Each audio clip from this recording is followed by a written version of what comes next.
have recorded issues and foreign nationals coming into the country engaging in money laundering and all that. Is this a threat to our system or security, like our security in general? Yes, obviously, yes. It's a big threat to our national security. The reason why it is a big threat to national security is because a lot of countries have been destabilized through the use of money laundering.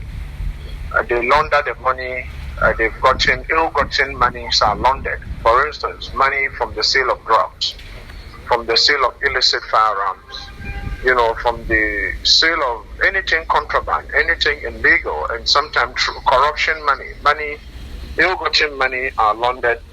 And, if you look at the sub-region, ill-gotten money are being used to destabilize the sub-region.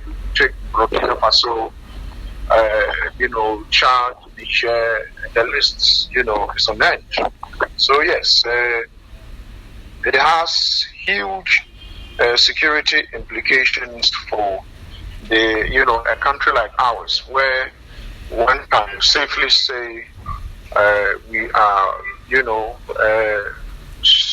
stable. We are stable when it comes to the way we do our law. We do our things. The rule of law works predominantly here. We go to the polls every 4 years, and to vote and to elect the executive and the legislative arm of government. And so, if we don't deal with this, money laundering matters, we would be overtaken by events. At the moment, there's illicit firearms everywhere. 9 out of 10 violent crimes that are committed in this country, somehow the use of small arms or firearms are involved. And how do they bring them in? Through some of these activities. So yes, it is a huge security threat to us. Okay, with your experience as a security expert, what suggestions would you give out or tell the government to adopt that can help us fight this? Because it's becoming a canker in the country. To make sure that less and less use of cash for transactions are reduced. So you take, for instance, why should someone walk to a real estate developer or agent and pay the person, $3 million, according to the late former president of Ghana, President Rawlings, did say that a former minister of state or deputy minister of state, after an election has been lost, took $3 million. So we need more regulation and then enforcement of the law, and we have to ensure that we pass more laws that makes it criminal to make cash transactions after certain amounts.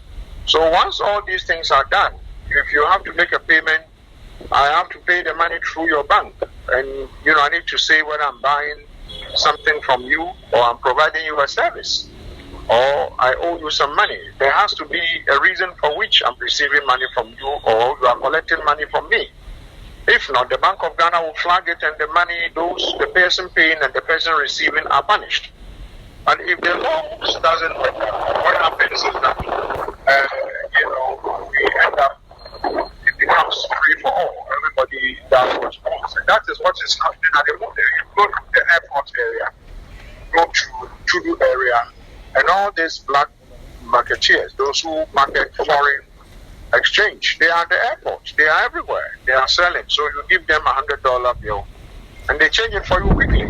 And no one seems to care. The Bank of Ghana will say, we are dealing with it.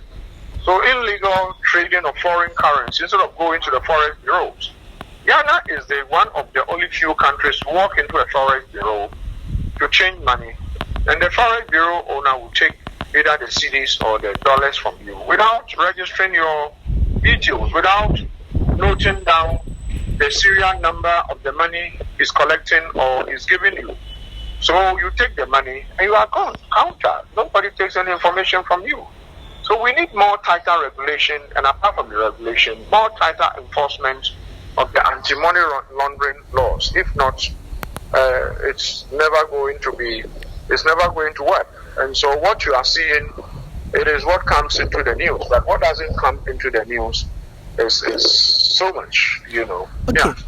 With the issue of foreign nationals dominating this particular sector, what do you think we can do as a nation to get rid of these foreign nationals? Because people are saying that, or let me say, if we don't trade carefully, we end up destroying the bilateral relations we have with this other country or foreign nationals and their country. So we need to tread carefully so we don't breach that bilateral relations. What suggestion would you give for the country?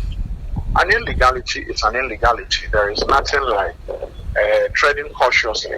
The reason why you find all the Syrians and Lebanese and Indians and Nigerians and all these people, Ivorians and all these people running into this country to trade in illicit money and, laundering money here and there is because we don't have stringent laws. We don't have stringent enforcement regime.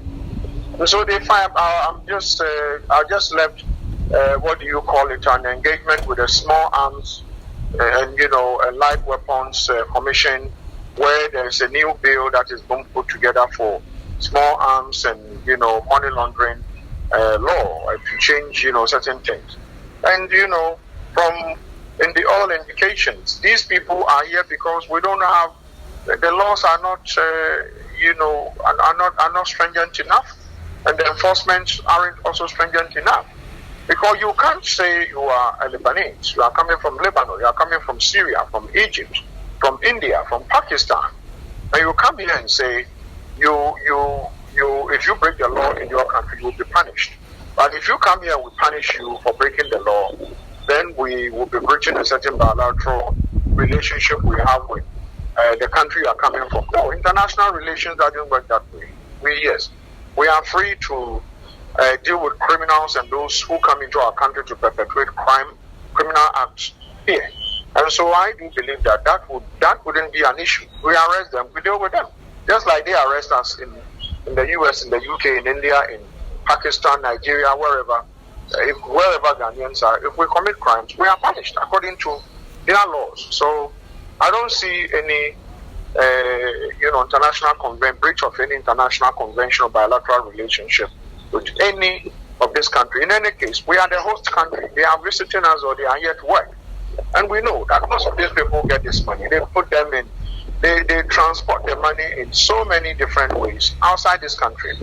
In fact, with the